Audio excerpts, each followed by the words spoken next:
Eh bien, bonjour les Inxeos, et aujourd'hui nous allons parler de Throne of Atlantis, réalisé par Evan Spalding. C'est sorti en 2015, soit un an après son Son of Batman. Il s'agit là du quatrième animé de l'univers étendu d'ici à MU, New 52. La suite directe de Justice League War, et tout comme Justice League War, c'est adapté du run, de l'excellent run de Geoff Johns, encore et toujours lui, à l'époque des New 52 sur la Justice League, voilà. Donc après avoir adapté aux origines avec JL War, et bien là, on décide d'adapter le Trône d'Atlantide, et de reprendre les grandes lignes de ce qui a été fait dans les comics. C'est la suite directe de Justice League War, on te le fait très vite comprendre dès les premières minutes, et ça fait plaisir parce qu'il y a des ponts qui sont établis et ça aide à structurer cet univers étendu à venir. Donc moi j'aime bien quand on construit quelque chose comme ça de cohérent. On retrouve bien évidemment le même roster, on retrouve la même direction artistique, mais ça je ne vais pas le répéter à chaque fois. On retrouve, et je le fais quand même, on retrouve le même casting au niveau du doublage, donc ça fait plaisir. Vraiment on a cette cohérence qui s'est installée au sein des films, ce qui n'était pas le cas dans le passé. Donc là, c'est plutôt cool. Au niveau du scénario, on retrouve la Justice League telle qu'elle était formée à la fin de JL War, à laquelle vient s'ajouter un nouveau personnage en la personne d'Arthur Curry, qui n'est pas encore Aquaman, qui n'est pas encore le roi d'Atlantide ni le roi des Sept Mers. Il va le devenir progressivement dans cet animé. Voilà, on pourrait dire que le film de James Wan prend également son inspiration sur ça, sur le run de Geoff Johns, sur le Aquaman du 52, mais voilà, ça fait partie des nombreuses inspirations de James Wan pour le film, il faut le savoir. Donc on retrouve ce fils de gardien de phare, qui fait sa vie de terrien, comme nous autres, et puis qui va devoir petit à petit embrasser sa destinée et devenir, tel qu'on le voit sur cette magnifique affiche, Aquaman, voilà, le protecteur des océans. Ah, ça fait plaisir. Pendant ce temps-là, bien évidemment, il y a un complot qui se trame en Atlantide. Black Manta et Orm fomentent afin de renverser le pouvoir en place, le pouvoir établi par la reine Atlana, mère d'Arthur Curry, voilà, qui règne sur l'Atlantide. Et le but du jeu, c'est de la renverser afin de déclarer la guerre, une guerre impitoyable à l'humanité. On a un rythme beaucoup plus posé que dans Justice League War. C'est-à-dire que là, on prend le temps de développer, par exemple, Arthur Curry. Et c'est d'ailleurs le seul à être développé, malheureusement, je vais revenir là-dessus. On prend le temps d'énoncer les faits, on prend le temps de développer l'intrigue. Il y a un petit côté investigation avec Batman. On a ce côté complot sous la mer. Donc l'action est beaucoup moins présente que ce n'était le cas dans Justice League War, et du coup, le rythme est plus posé. Le problème, c'est que l'action, lorsqu'il y en a, elle ne brille absolument pas. Elle ne brille absolument pas parce qu'elle est incroyablement molle. Vous regardez Justice League War et vous regardez ça après, vous prenez une baffe dans la tronche. Parce que, mais dans le mauvais sens du terme, c'est mou du genou. Alors, je parlais du développement des personnages. On a Arthur Curry qui est à peu près développé ici. On a eu Cyborg qui était à peu près développé dans le premier film. On est au quatrième film Justice League, enfin au quatrième film de l'univers étendu d'ici à MU. Et on n'a toujours rien vu, ni de Bruce Wayne, à part peut-être dans Son of Batman, mais c'était très léger. En tout cas, de Wonder Woman, nous n'avons absolument rien vu. Nous n'avons rien vu de Superman. Nous n'avons quasiment rien vu de Shazam. Enfin voilà, les membres qui composent cette Justice League sont juste, pour l'instant, ne sont que des super-héros en cape. C'est-à-dire que leurs identités civiles sont littéralement occultées. On ne s'attarde à aucun moment sur ce qu'ils font dans leur vie de tous les jours. On ne s'attarde à aucun moment sur Diana Prince, on ne s'attarde à aucun moment sur Clark Kent, etc., etc. Et ce qui me pose des problèmes, moi, en termes d'épaisseur de personnages. Parce que pour l'instant, on a 4 films, ok, c'est cool de lancer un univers partagé. Mais il faut développer les personnages au bout d'un moment. Il faut leur donner un peu de background. Parce que là, on ne se contente que d'enchaîner les méchants, que d'enchaîner les situations, l'action et les menaces, avec des super-héros qui luttent contre ces menaces, et c'est tout. Alors vous allez me dire, on s'en fout, c'est un animé de Justice League, j'en ai rien à foutre qu'on me parle, parce que j'ai déjà eu ce genre de commentaires, j'en ai rien à foutre qu'on me parle de Clark Kent ou de Diana Prince, moi je veux voir les super-héros. Alors je suis d'accord avec vous. Le problème, c'est que là, on parle non seulement... Bon, on parle peut-être d'un animé, certes, mais on parle d'un univers, comme j'explique. On parle d'un univers qui est destiné à s'étendre. Pour l'instant, on ne voit rien de ces personnages. Donc, c'est difficile de leur donner vraiment un sens et de leur donner de l'intérêt. Voilà, moi, en tout cas, j'ai un problème avec ça. T'as une petite scène, vite fait, bien fait, où on établit une espèce de relation sentimentale, un peu à la mort moelle d'ailleurs, c'était le cas dans les New 52, hein, entre Wonder Woman et Superman. Mais voilà, du coup tu ne sais pas si Lois existe, tu ne sais pas la relation qu'il y a avec Clark. Ouais, il y a une grosse partie de la mythologie de certains personnages qui fout le camp, hein, c'est un peu dommage. Alors, j'ai des gros soucis au niveau, une fois de plus, de la direction artistique, ça j'en parle très souvent, mais alors là ça concerne Atlantide, et moi faut pas toucher Atlantide, parce que j'adore cet univers. Aquaman c'est un de mes super-héros préférés, ça l'est devenu tranquillement au fil du temps, depuis que je me suis plongé dans les lectures New 52, j'ai appris à découvrir ce personnage, et son univers me plaît énormément. Atlantide, je suis un amoureux de cet univers sous-marin, voilà, j'adore ça. Euh, et là, on a une Atlantide qui est littéralement bâclée en termes de visuel, donc ça pose problème. C'est-à-dire on est au fond de l'eau, on a trois quatre pitons rocheux avec des loupiottes, voilà. Et ça, c'est Atlantide. T'as trois quatre connards de garde dedans avec la reine, tu vois absolument personne, si ce n'est un groupe de fermiers à un moment donné, mais c'est tout. Voilà, c'est absolument tout. Ça ne grouille pas de vie, ça ne grouille pas d'activité, je n'y crois pas. Alors on va me dire c'est un dessin animé de toute manière. Non mais c'est peut-être un film animé certes, mais j'aimerais bien qu'il y ait un peu plus d'activité. Je le dis à chaque fois, un peu plus de vie, un peu plus de PNJ, que ce soit aussi bien à Atlantide, qu'on ressente le fait qu'il s'agisse d'une civilisation évoluée, comme on nous le fait croire, comme on nous le laisse dire, mais même aussi dans les villes humaines, quoi. Parce que évidemment, on ne coupe pas au final qui a lieu exactement dans les mêmes circonstances que Justice League War, c'est-à-dire dans le même type de décor urbain, voilà, une ville américaine sans identité, avec des grands buildings détruits, et puis la Justice League War qui affronte la menace au sein de ses ruines, encore fumante, de nuit. Ouais, au niveau du final, Throne of Atlantis, on a exactement la même chose que dans Justice League War, c'est-à-dire que, bon là t'as les Atlantes en plus, ok, mais si t'enlèves les Atlantes, honnêtement, tu montres juste des images comme ça de la Justice League en action, je ne saurais pas te dire si elles appartiennent à Justice League War ou à Throne of Atlantis. C'est le dessin animé c'est le film animé pardon, qui vient juste après, et on me ressort exactement la même situation finale. Ah, ça commence à faire lourdingue les petits gars, hein, je vous le dis moi. D'autant plus que là c'est bien moins maîtrisé que ce n'était le cas dans le premier opus, comme j'expliquais, où l'action était plutôt bien faite, on avait des belles chorégraphies, des belles séquences de combat haletantes. Là c'est pas du tout le cas, là c'est mou du genou, c'est incroyable quoi. Toujours au niveau de la DA, qu'est-ce qu'on a, on a un Arthur Curry qui... une tentative d'iconisation qui tombe à l'eau, je suis désolé pour le mauvais jeu de mots, qui tombe à l'eau, voilà, on essaye de le filmer vite fait, comme ça en contre-plongée avec son costume. Il n'y a pas de décor derrière, c'est un fond bleu, parce qu'on est sous l'eau. Son costume n'est pas du tout travaillé. T'as pas les écailles, c'est juste un... Tu vois, une fois de plus, c'est trompeur ces putains d'affiches là. Le costume d'Arthur là-dedans, c'est juste une espèce d'armure métallique jaune doré, c'est tout. Voilà. Un aplat de couleur orange, terminé, basta, on s'emmerde pas avec les nuances, la brillance, les écailles. Le souci des écailles.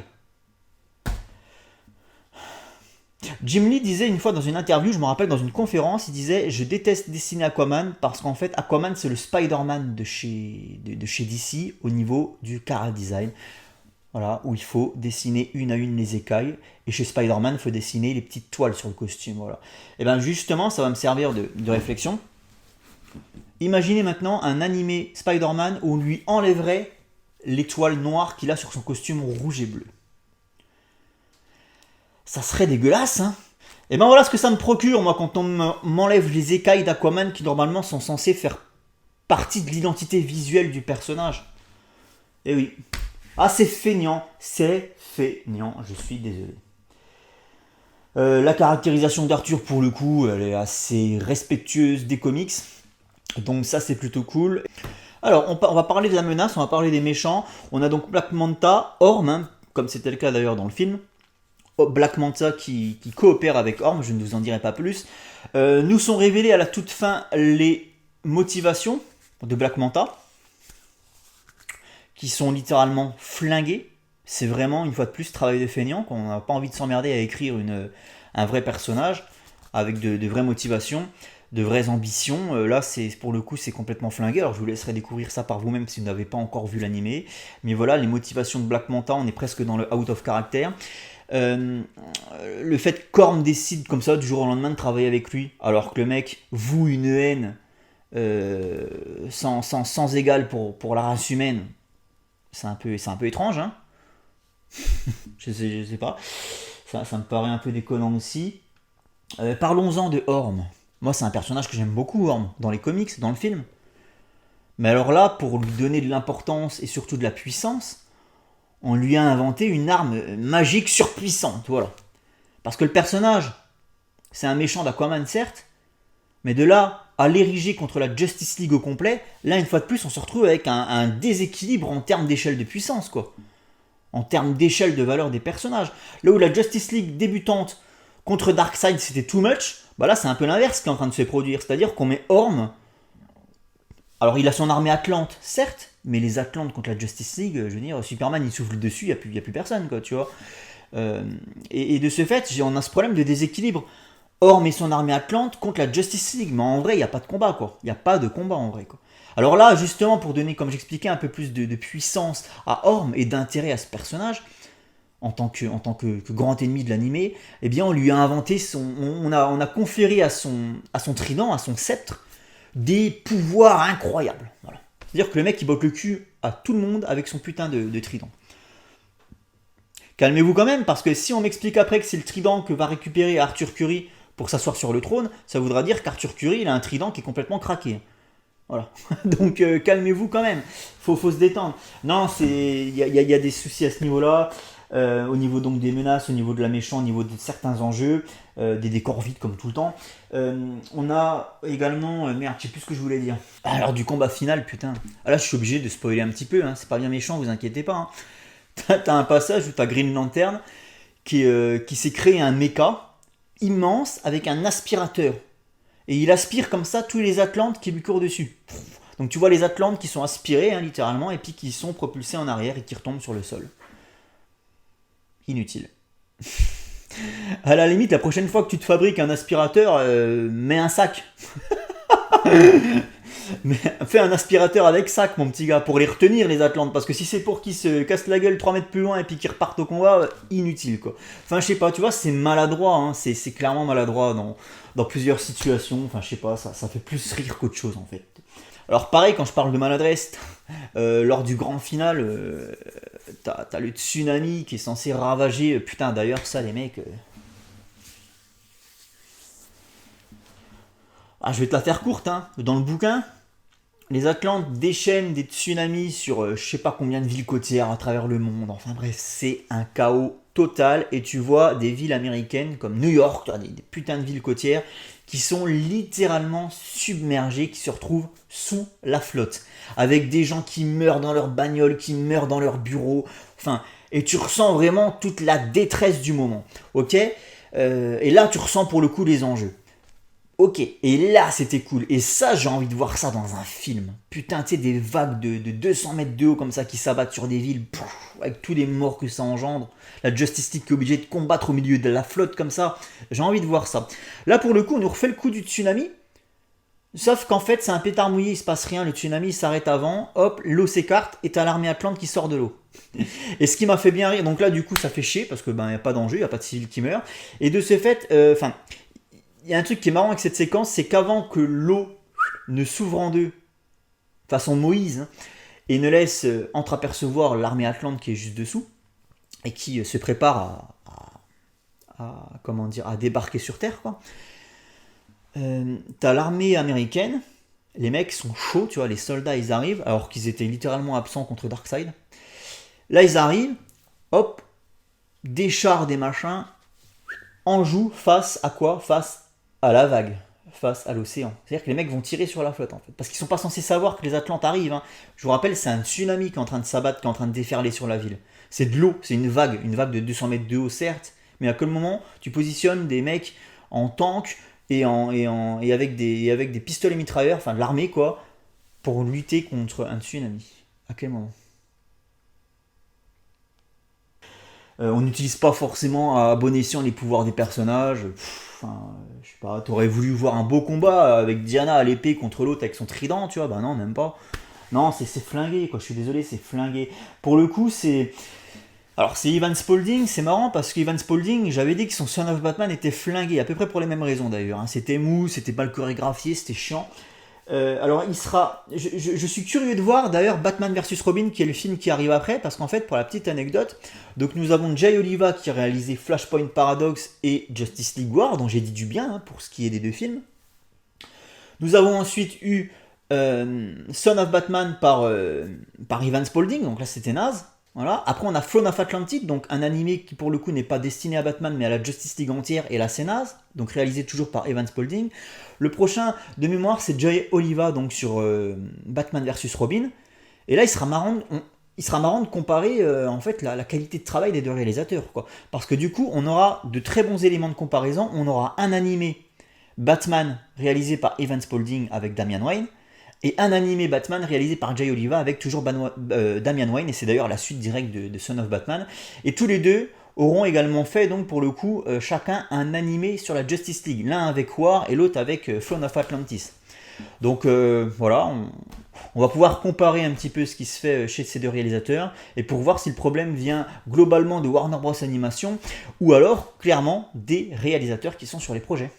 Bref, vous l'aurez compris, Throne of Atlantis, c'est vraiment pas terrible. C'est dommage parce que ça, on plonge littéralement. Ah, j'y vais là, j'y vais franco avec les jeux de mots à la con.